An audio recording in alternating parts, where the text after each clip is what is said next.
Welcome back to another episode of the RiSSky Powerhouse Pod, man. Got another special guest with me, my boy James. James, give him something, bro. What's up, LA? It's James Jones from Lynchburg, Virginia. Turning up, chilling with my boy Kendall. Thanks for having me on your show, Will.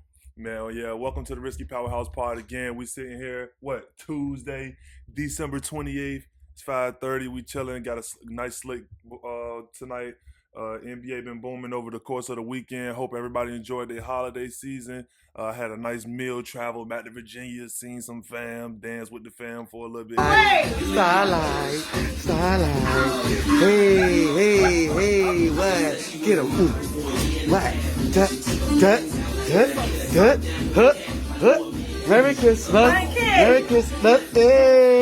Yeah, that just show y'all, man, the type of fun we was having. You know, just good to see family get together in one room and just enjoy the next generation and be thankful, share how thankful we are for the different things that we were blessed with over the course of the year and all of those things. But back to the Powerhouse, we're up to 1,221 subscribers.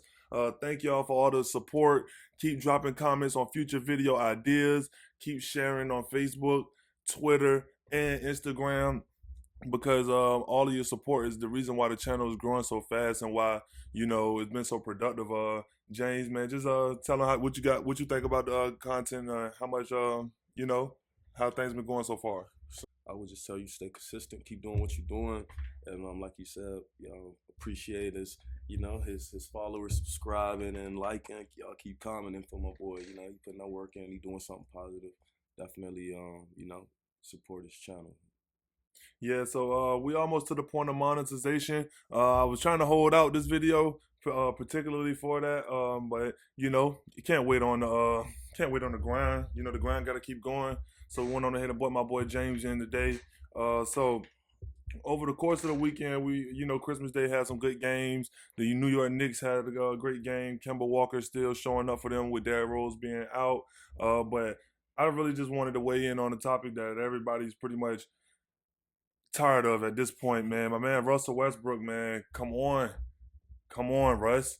It's like he just don't understand time situation, and I feel like he do understand. I feel like he just ignorant, don't care. Just he a deviant on the court, bro. Like, bro, come on, James. So what I would say is, bro just has like a ego problem, and he always has to feed his ego no matter what. All right, so he definitely is. One thing if you in a situation where you don't have help, you know what I'm saying? If you don't have help, all right, maybe all right, I got to do a little extra to try to make sure my team wins. Right.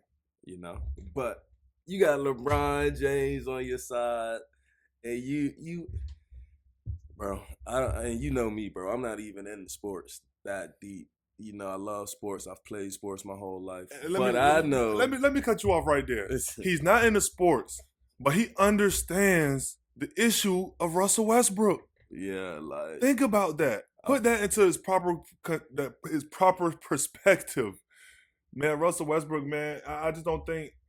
I think it's up to the coach at this point. I don't think you can trade Russell Westbrook because of the value of his contract, but it's just up to the coach to be a man about it at this point. Just with the knowledge I have of sports, I'm just like, I would never want Russell Westbrook on my team because one, I don't think he gonna do Me neither, bro. What you know what I'm saying? What he know he's supposed to do.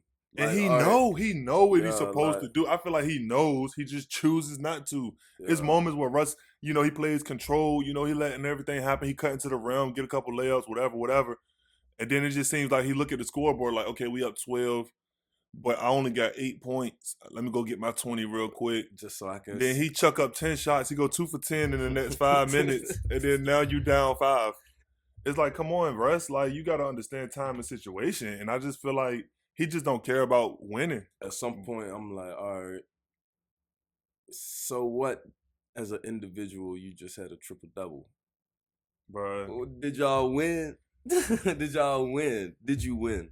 He don't care about that, bro. Was the conclusion of that season a winning season or a losing season? And to be fair to Russ, more times than not throughout the course of his career, he's won more than he's lost overall. but he haven't won at the highest level consistently since he's been a alpha player. Yeah, it don't matter if you won the most regular season games.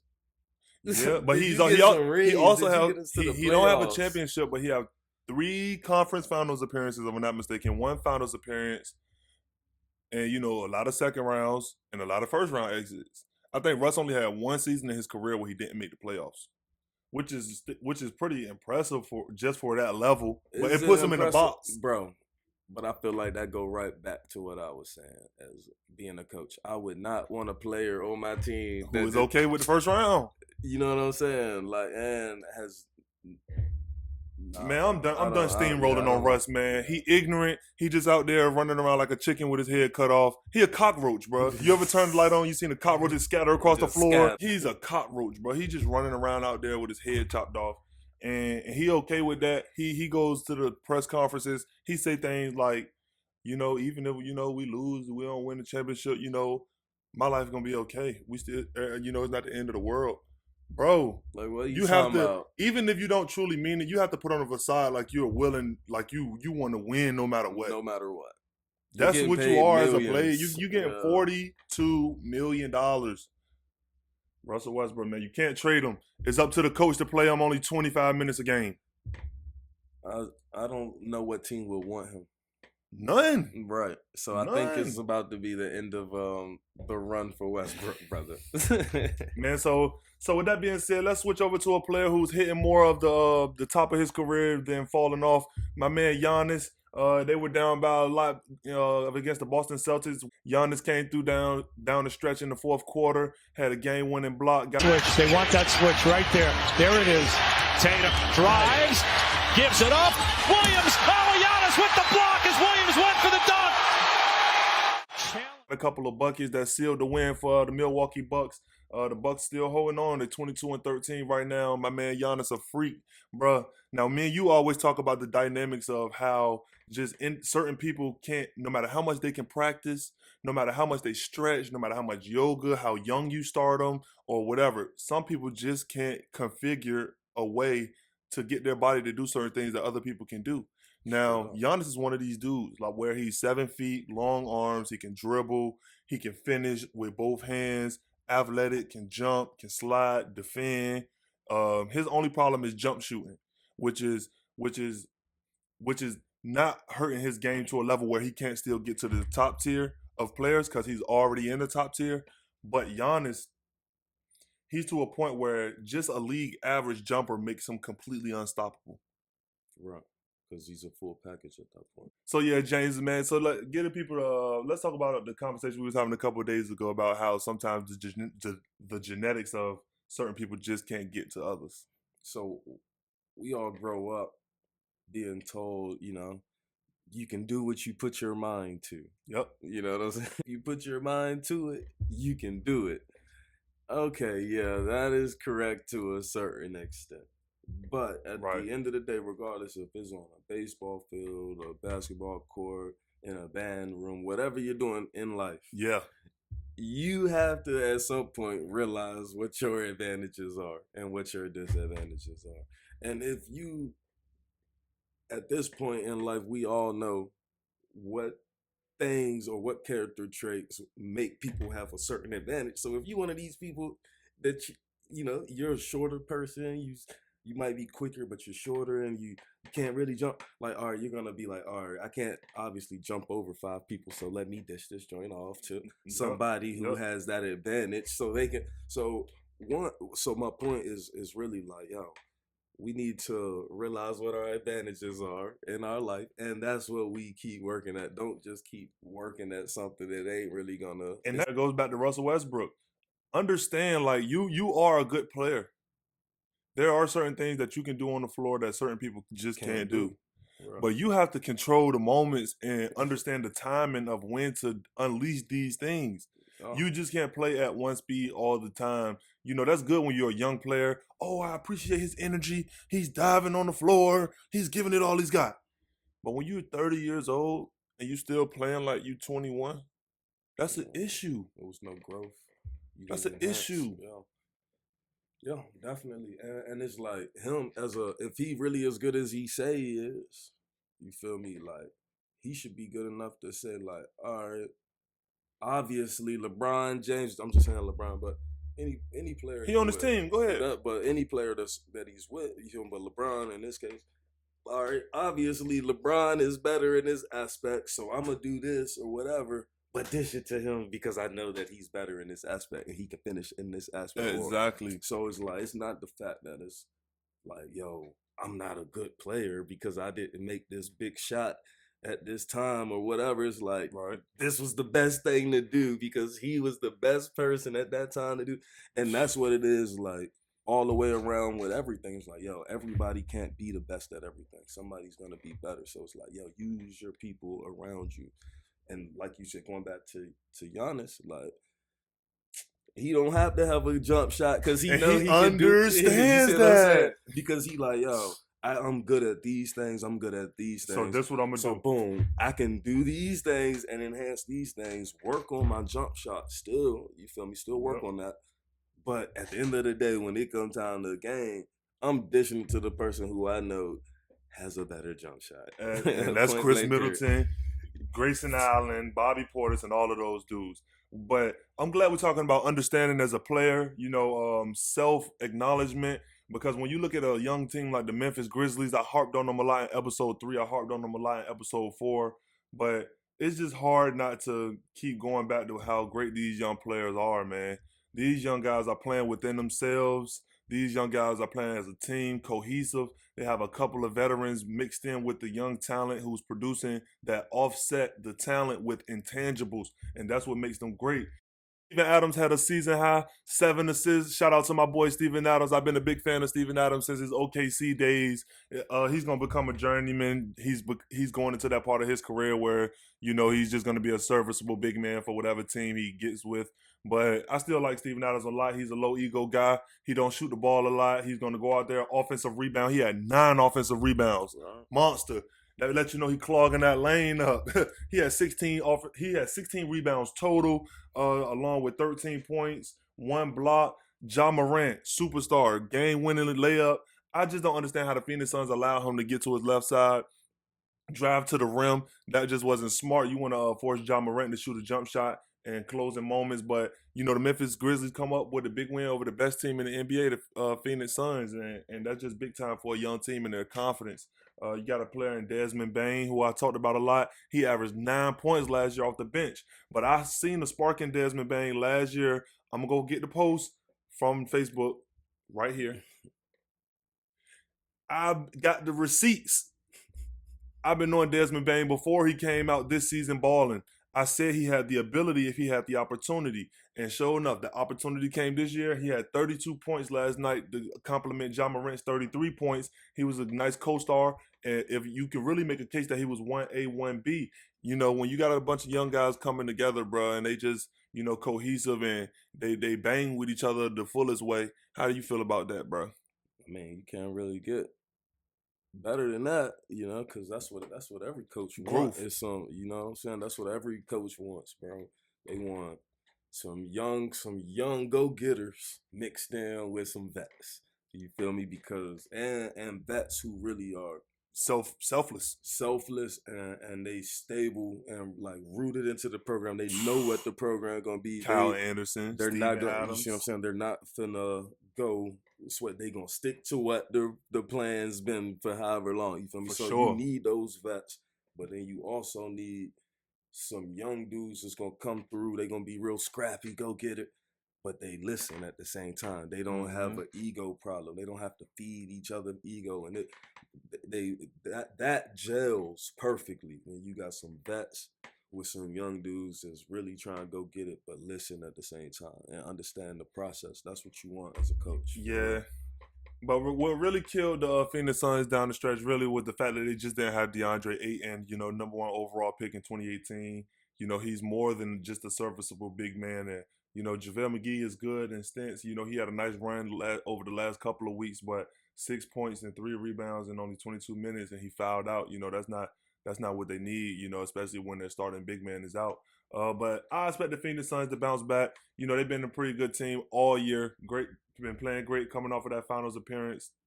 But, you know, Greg Monroe, man, he came into the game last night. Greg Monroe was one of those players I used to like a lot when he was alongside Andre Drummond in Detroit. I thought they can be a Twin Towers type of thing with Greg scoring and Andre rebounding and doing the dirty work.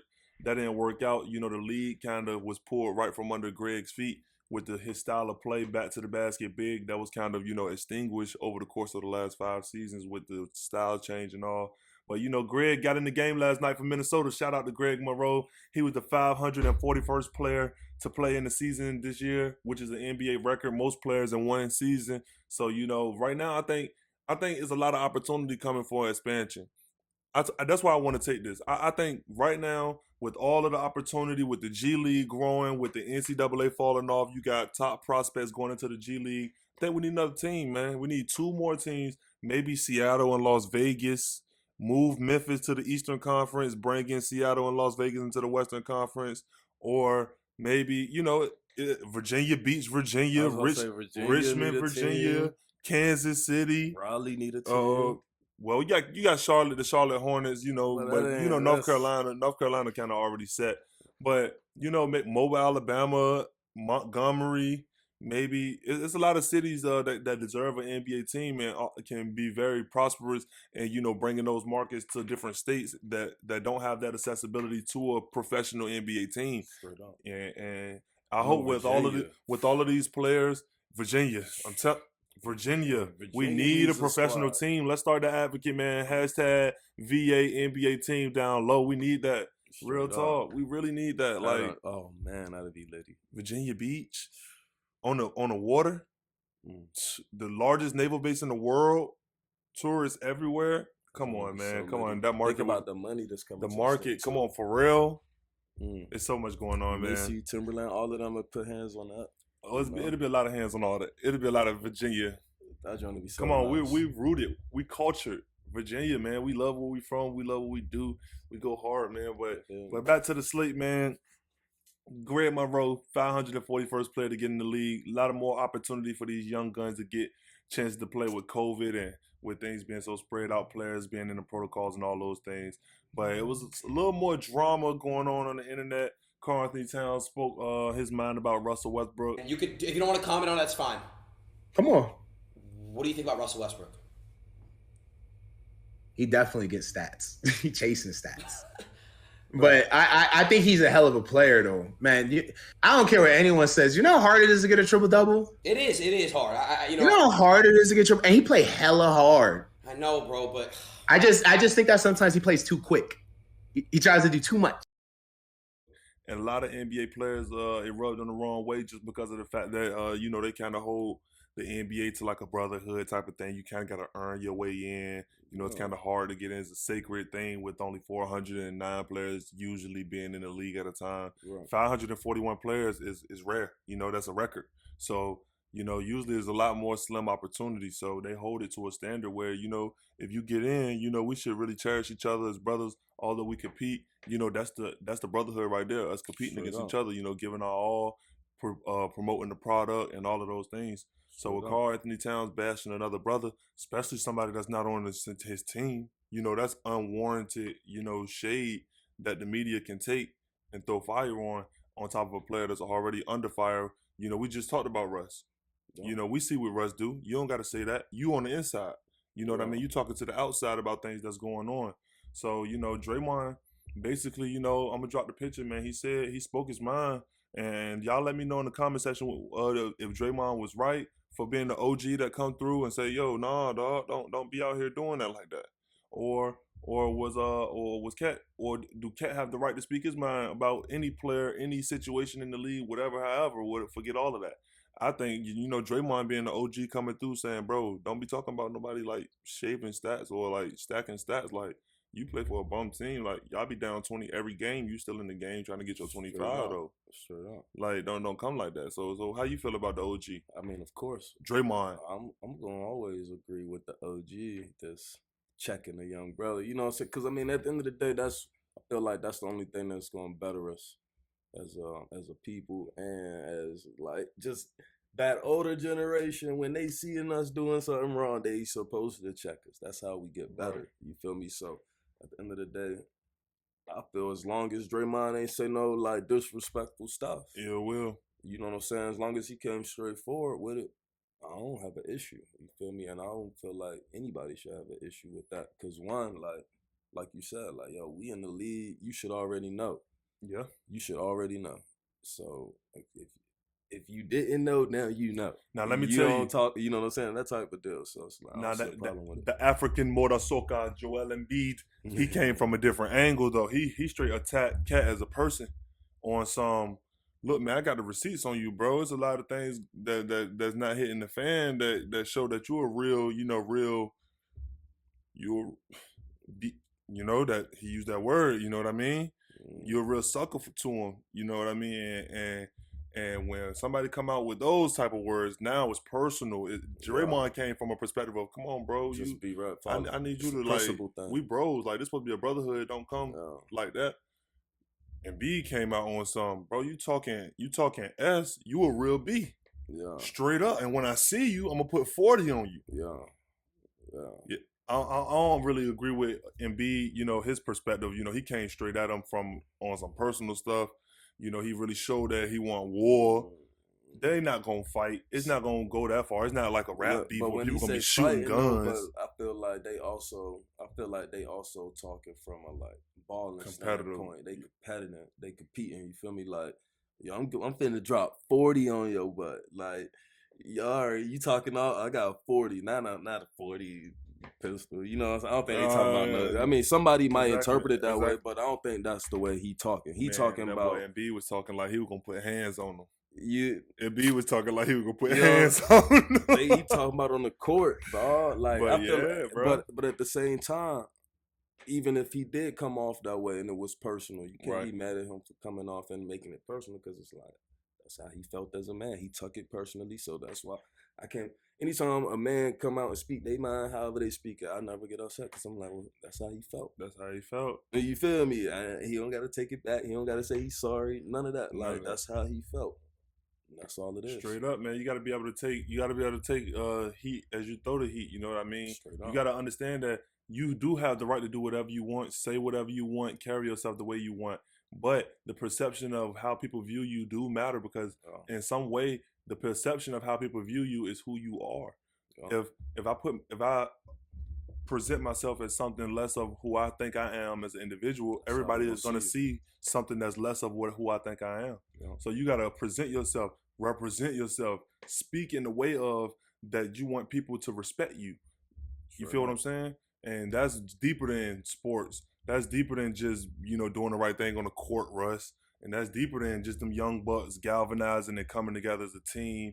Kyrie coming back to Brooklyn, not disrupting the locker room, doing the right thing, being commendable, holding yourself to a higher standard in terms of integrity, not just demanding respect. Respect is earned.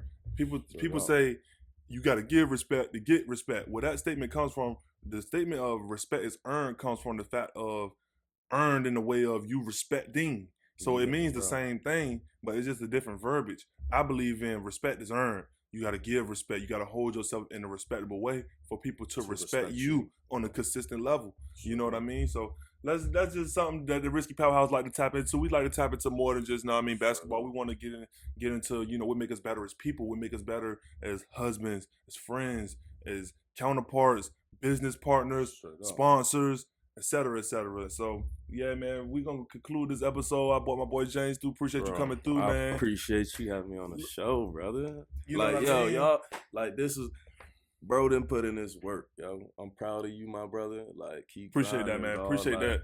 Consistent content. I told y'all. Consistent content is coming, man. Always been on this. Like, this was something, bro. bro. I've been talking this for about 2, 3, 4, 5, 6, 7 years. I met you, bro. Always point materializing it, bro. That's what's up. It's all about materializing it, and the powerhouse. Like I said, thank y'all. Appreciate y'all. They the reason why it's growing so fast. I love y'all, man. Really do. Keep tuning into my boy, and I do want to take a little time. I want a little shout out to all my family, VA. Shout out to my baby Marissa. You know what I'm saying, all her family in Jacksonville. And also, y'all come check me out at Place Dueling Piano Bar, Glenwood, 510 Glenwood. Feel me? I'll be drumming in there. Check me out. Raleigh, North Carolina. Give them that address one more time. Let them know. Speaking to the mic, Feel bro. me? Raleigh, North Carolina. Pull up on Glenwood Avenue, 510 Glenwood, plus Dueling Piano Bar. Also, you can follow me on Facebook. Tag. Facebook, you feel me? Tag is at JAY space drums, J drums. That's Facebook, and then my IG is _great_J Gatsby. You feel me? Follow me, hit me up. All those tags gonna be in the description. It's my boy James Jones. I'm Kendall Bishop. This the RiSSky Powerhouse. We out. Y'all will see me later.